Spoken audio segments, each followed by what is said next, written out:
and for all, caused us to be rid of the Samaritans. Now what do we see? That the hand of HaKadosh Baruch Hu is guiding our nation, and is attempting to ensure the purity of the Jewish people.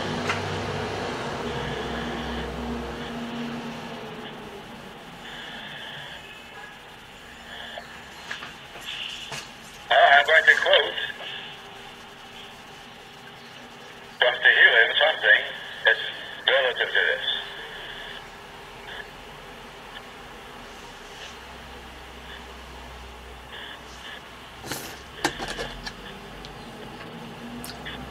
In Tehillim, Kapitel 125.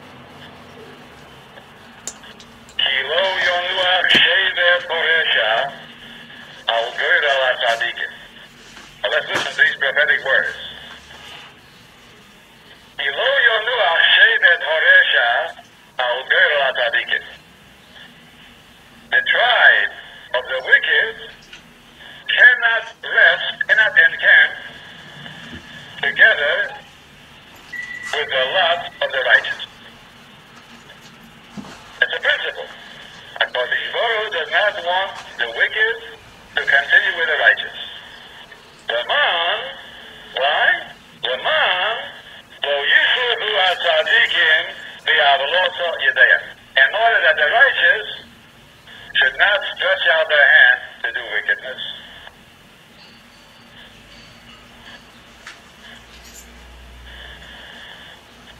That's the principle. To protect the virtue of the righteous, it is imperative that the wicked be weeded out. And even today, that process is going on. HaKadosh Baruch Hu is weeding out the wicked among us. In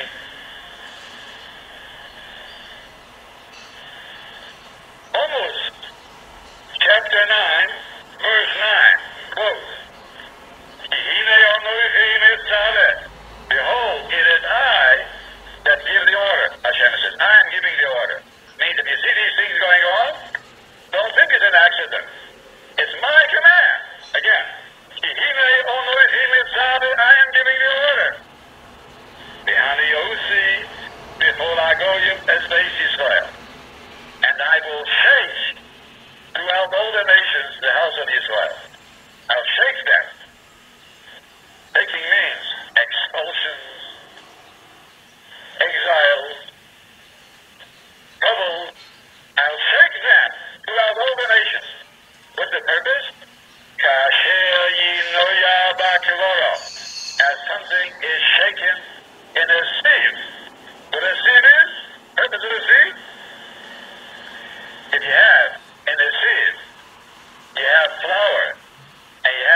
the purpose of our exile. And that doesn't mean it's the only purpose. It's interesting to note that one of the purposes of exile is to go among the nations and to pick from among them the noble souls of the Umasoilam. Loidis Kazu Yisrael Beinu Umasoilam Ela Bishil Shiyitei Squale and Gadian.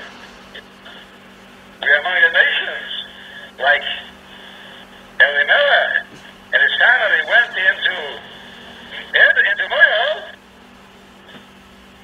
They thought they were going into Moab for their purposes. But they really were on a mission to bring back Ruth. They brought back Ruth.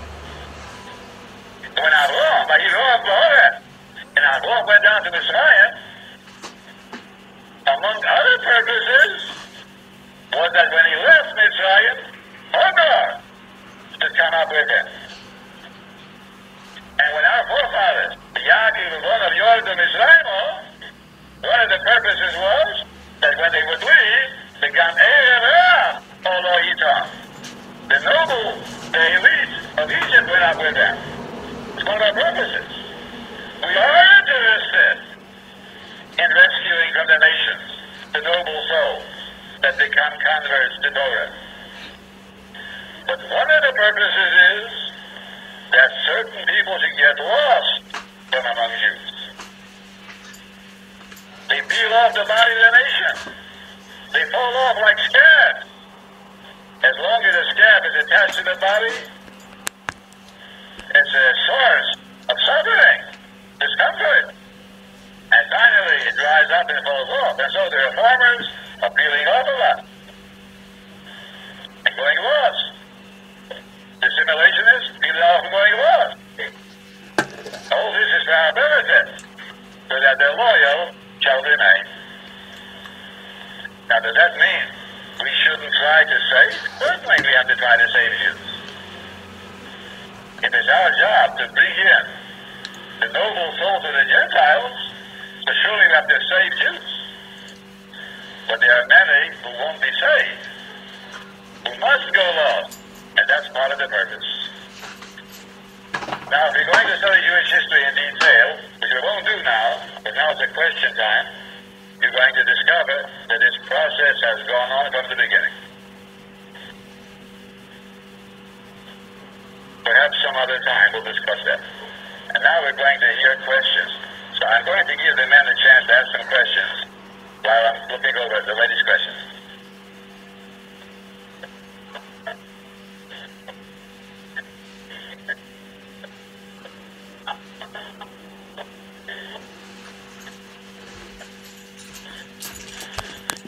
Question is, HaKadosh Baruch Hu, according to this gentleman, stated that he did not want to Erev Rav. Now, to tell the truth, I have to admit, I don't recall this statement. So I'll take your word for it, but it's only a figure of speech. Because the Gemara does say that we want care. But it means that there are two attitudes. You should have taken them with great caution. And once you accepted them, you shall have made certain that they exercise no authority. They come to learn, but not to teach. If a gear comes in to teach, then that's the wrong kind of a gear. It's only a question of attitude. But the process in itself is definitely a total process.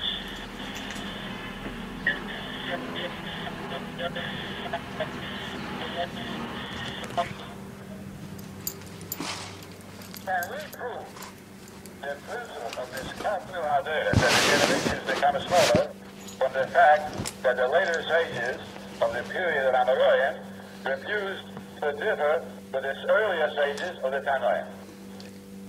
And I think it's no proof, because the Tanoim had superiority which no later generation had, for a definite reason. The Tanoim were all together 2:30 in one small area in Eretz Yisrael. And therefore, they had opportunities to accomplish what no other generation had. the Amoraim were scattered in Babel and in Eretz Yisrael. Makes a big difference, a very big difference. In addition, the Tanoim were closer. They had sources that the Amoraim did not have. But merely by virtue of the passage of time, to say that the generations were smaller, that they had less abilities, less talents, and so on, this I'm not able to say. A question is a Sefer Musa called Sefer HaYosho. I think the lady means Sefer Musa. Sefer HaYosho, not a Sefer Musa. Sefer HaYosho is something like a Medrash. It tells narrative stories from Chumash. So I'll take it as Shevet Musa. Is a Shevet Musa too strict for us to follow all of its ways today? The Shevet Musa was once a popular sefer. Today, it's not being used much, and I think it's because people are afraid to look into it. So, if you want to study Mesilas Yesharim instead, good enough. Now, I have to go. You have to ask me any questions in halacha. I'd like to answer them. Now, these questions that are here, are you allowed, are you permitted, the questions in halacha. Baruch Hashem, Brooklyn and New York are full of big Talmidei Chachamim. When we started these lectures years ago, I made a principle. Halachas, I'm not going to paskin here.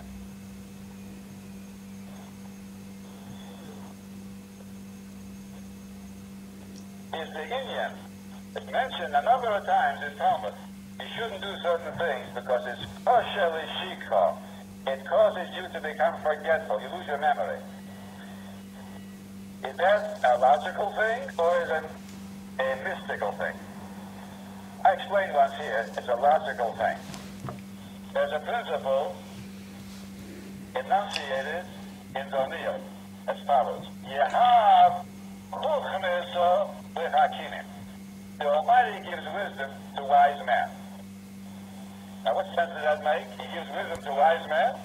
They're wise already. But it means if you are wise enough to behave decently, properly, then HaKadosh Baruch Hu will give you wisdom. But if your behavior is not proper, HaKadosh Baruch Hu thinks, will it look right, He gives